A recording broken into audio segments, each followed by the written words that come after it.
Hello and welcome back to my channel for another video. Today I'm sharing my best tips for shopping secondhand online and also what I found recently that I'm really chuffed about. Shopping secondhand is one of the cheapest ways to be a more sustainable consumer, but I often feel like all the clothes in thrift stores only come in smaller sizes. Aside from never being able to find anything, if you don't live near a thrift store that you can stop into regularly to check for new stock, or you just don't enjoy thrift shopping, then it can be a really difficult time. I've always found thrifting in store to be a frustrating process, but fortunately for you, I've got some tips for how to shop secondhand online so you can avoid the whole hassle. So some of the services that are available, and by the way, I'm not affiliated with any of these, this isn't an ad or anything like that, this is just my thoughts and my experience, but some of the services that are available are eBay, Gumtree, which is like Australia's version of Craigslist, Facebook Marketplace, Facebook buy, swap and sell groups that are usually specific to a particular brand, and then some other services that I haven't used include Depop, ThredUp and Poshmark. And then also there are some where you can get secondhand designer goods like Vestiaire Collective and The Real Real. And I will leave a link to as many of these as possible down below so that you can find them easily if you're interested. Regardless of where you're shopping, my first big tip is to know what brands you're looking for.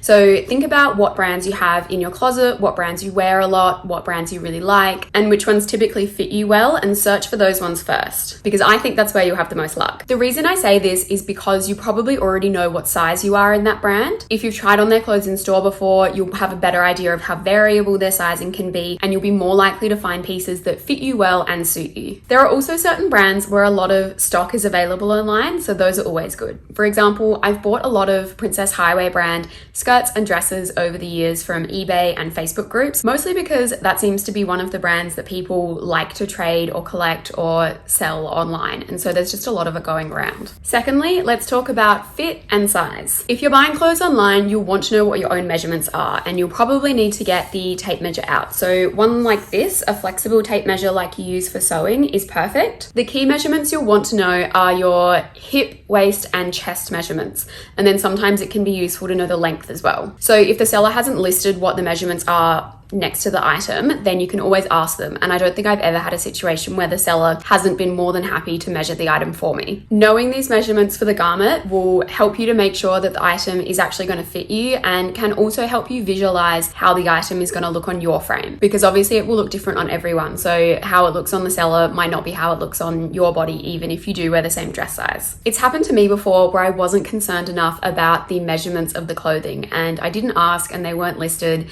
and when the item came, it didn't fit me. Fortunately, I just put it back up on eBay and sold it to someone else, but knowing the measurements and knowing your measurements can mitigate that risk of buying something and being stuck with something that doesn't fit you. If something is of decent quality and it needs to be tailored, that can often be worth the cost, even if it's more than what you paid for it secondhand. So recently I bought this black leather Gorman skirt, and I don't know how much it retailed for initially because I think it was quite a few seasons ago, but from some research, I think it was probably around at least $200 to $300. And it has been worn by the previous owner quite a lot, but because it's real leather, it won't peel like PU does with wear. And also it's just sort of been broken in and it's really soft. So all I have to do is take care of the leather and I'm sure it will last me for years and years. But when it came in the mail, it didn't fit snugly enough around the waist. So I'm going to get it taken in and then it will fit perfectly. My next tip relates to the material. So often sellers will post a photo of the care instructions and fabric tag, but if they don't, you can always ask them what the fabric mix is. Look carefully at the materials it's made from and keep an eye out for fabrics you don't get along with. I bought a jersey dress once and it clung to my hips like nothing else, and that's the one that I relisted and sold to someone else. This goes for shopping in general, but it's more important where you can't return something.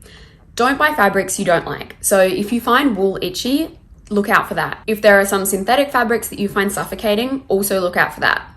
For me, I wouldn't buy a skirt or a dress in stretchy material again without trying it on, because I know that that's sort of a high risk fabric for me. Always look carefully at the photos for wear or fading. If the photos aren't clear, you can ask the seller for some more photos if you're really keen, or just give it a pass. I look for wear on the garment, things like threads pulling, if anything is bagging out like pockets or in the bum. Any discoloration or staining is a bad sign. That's probably not something you'll be able to fix. And pilling isn't always a fatal flaw, as long as you can be bothered to debobble it yourself. So just watch out for those sorts of things. My next tip is to be flexible and patient. Be open to the possibilities when you are looking for stuff online. If what you're looking for is really specific, then you might not find what you want, and if you do, it might take a while to find it. But if you're flexible, then you might find something similar that you'll love just as much, and similarly, if you're patient, you might find exactly what you want, but it could take you a few months. For example, I wanted a pair of Gucci loafers for years, but because everyone likes them, they're still really expensive secondhand. So I was searching for black loafers on eBay, thinking I would get something simple, probably from an Australian shoe brand,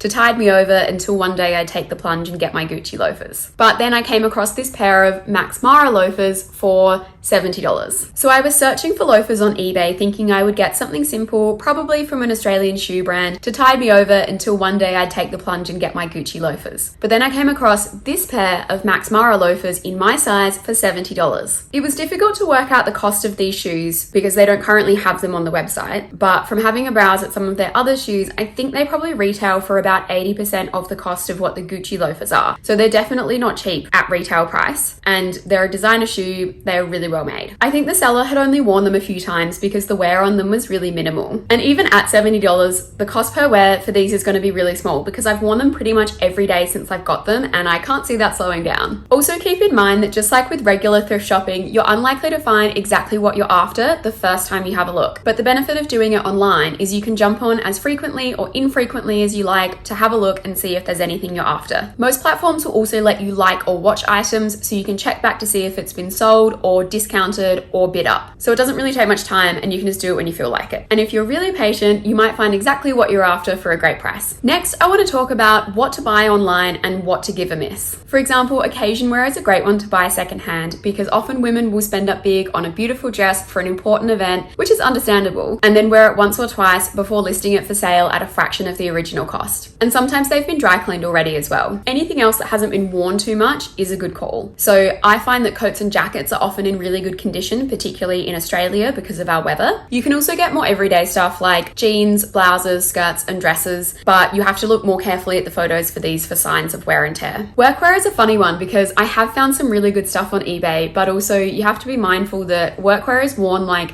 every day. So it's often a high use item in someone's wardrobe, which means it's going to have more wear and tear. But then sometimes the seller will have worn something a few times and figured out it doesn't really suit them, and that's what you want to snap up. I've bought quite a lot of workwear online because the quality stuff is often very expensive, so it's cheaper secondhand. And often when you start a new job, you need like 5 outfits all at once, and that can be a bit pricey. Personally, I would give anything with stretch in it a miss, so t-shirts or skinny jeans, because those items will lose their shape a lot more quickly and will often already look worn by the time they get to you. Also take a note of things like from a smoke and pet-free home, because for me, I'm allergic to most pets, so I would probably pass on something that says it's not from a pet-free home, and while washing it would completely sort out the problem, I would rather not receive a parcel of allergies in the mail.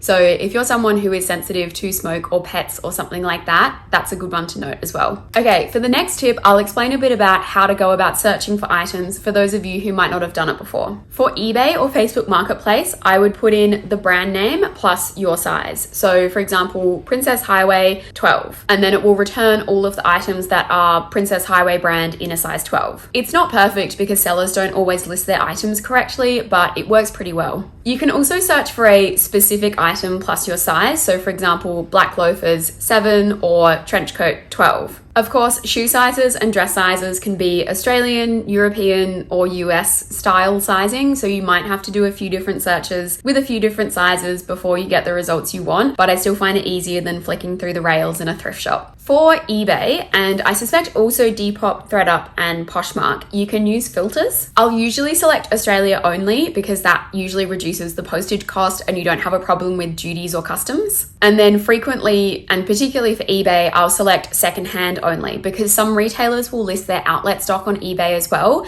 which if you're into that, go for it, but often they're more expensive than the secondhand stuff, and if you're looking exclusively to buy secondhand, it just sort of clutters up the feed. For Facebook groups, you're going to have your notifications turned on and check back to see when new things are posted and see if there's anything that comes up in your size. So that can often be a bit more time consuming. My final tip is about bidding and negotiating, and this isn't appropriate for all platforms, so make sure you check out the terms for whatever service you're using. For eBay, I usually don't bid on an item until the last day of the auction, but you can also also sometimes send through an offer to the seller before the auction finishes, which usually results in a better price, and also you get your item quicker. On Facebook Marketplace, a lot of sellers will let you negotiate the price with them, so definitely do that, especially if you think they've overpriced the item. On Facebook buy swap sell groups, they all have different terms and conditions, so make sure you're familiar with those for whatever groups you're in, because I don't want you to get kicked out based on advice I've given you, but in my experience, it's usually a first come first serve on whatever price the seller has listed their item at. So for that scenario, it really pays to be watching the groups or items that you like and to have those notifications on. Okay, those are all of my tips. So now I will show you the 3 things that I bought recently, and I did buy all 3 things on eBay. There's no particular reason I use eBay more than other services. I do find it easy, but I think it's probably just because I started using it back in like 2012, where the Facebook buy swap sell groups weren't really a thing then, and services like Depop, Poshmark, and ThreadUp were really young. So believe it or not, eBay was actually the most reliable, non-sketchy way to buy secondhand clothes online. On that note, please make sure you're protecting yourself and your money when you're buying things from others online. Only ever pay online through a reputable service. I think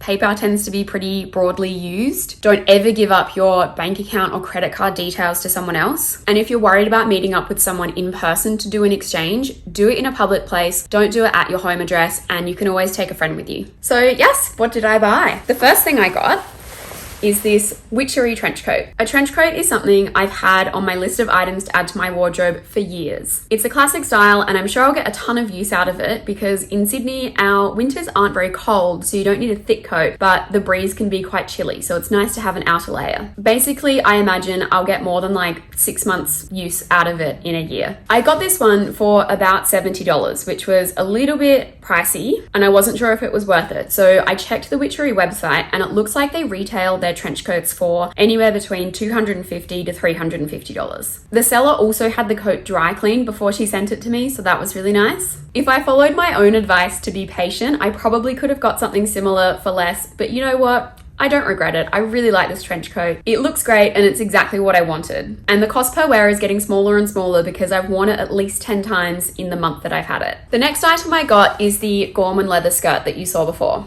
So I'll see if I can show you it. I bought this skirt knowing there was a risk it would be too big around the waist, and it is, and now I need to get it tailored. But I thought it was better getting a 14 than a 12 and risking the leather pulling at the hips, which also isn't a good look. So I went with the 14 and I'm actually really happy with it. This is a skirt that I think is worth getting tailored. And yes, it's been worn by the previous owner and quite a few times from what I can tell from how broken in the leather is, but it's not marked or damaged in any way. And once I get it tailored to fit me properly, I'm sure it will last me years and years. I've been looking for a leather or faux leather skirt for probably at least 6 years now. And I just have so many outfits that I think I can do with this. I've owned black mini skirts that weren't leather that I've got so much use out of previously. And I just know that this is going to be a well-loved piece in my wardrobe. And I actually think it's long enough that I could potentially wear it to work. It was on the pricier end. I think it was about $80, but I was happy to pay that for something that was probably really quite expensive at retail price and something that I've thought about for so long, and I just know that I'm going to wear it. With that said, again, if I followed my own advice and was more patient, I probably could have found something similar for a better price, because I kind of impulse purchased this one. I knew that I wanted a black leather skirt, and I knew I was going to buy one this season. That's why I was searching for black leather skirts on eBay. But with this particular skirt, there was probably about 20 minutes from when I first saw it to when I bought it. So don't necessarily do that, because I promise you the right deal will come along. The last item I got is this pair of Max Mara loafers, and these were a bit of a gamble because I had never tried on their shoes before, so I didn't know if they would fit me. But I was happy to take the gamble because I got them at such a good price that I knew I could just relist them if they turned out to be horrible. But then they fit me really well, and I've been getting so much wear out of them recently. They're something that I've also wanted to wear for ages. I had also thought of so many outfit combinations, and I can wear them on a day-to-day basis. For casual weekend looks, I can wear them in the office. You know what? I'd even go out for dinner in these shoes. So they were definitely worth it, and also the cost per wear, just like with the other items, it's already pretty low because I've worn them quite a lot, and I can't see that slowing down anytime soon. That's all I have for today. Thank you so much for watching. If you enjoyed this video or found it useful, please give it a like and subscribe, and I will see you back here for another video next week.